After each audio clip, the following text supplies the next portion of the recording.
ito ay rated SPG. Striktong patnubay at gabay ng magulang ang kailangan. Maaaring may masiselang tema, lengguwahe, karahasan, sexual, horror o droga na hindi angkop sa mga bata.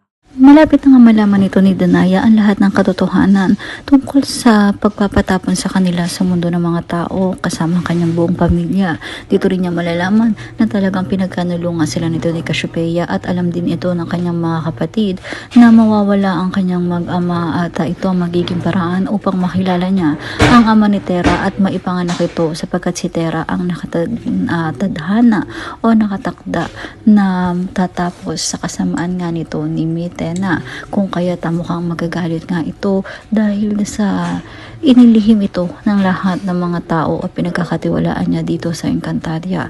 Samantala malalaman na nga rin ito ni Terra mula nga kina Flamara at Adamus ang naging buhay nito ni Gaia at bakit ito kailangang mamaalam dahil nga sa mga nakatadhana sa Encantadia dahil na nga rin sa mga sinabi nito ni Cassiopeia. So ano nga ba magiging resulta nito kay Danaya? Yan ang pakatunghayan natin dito nga lang sa Encantadia Sangre.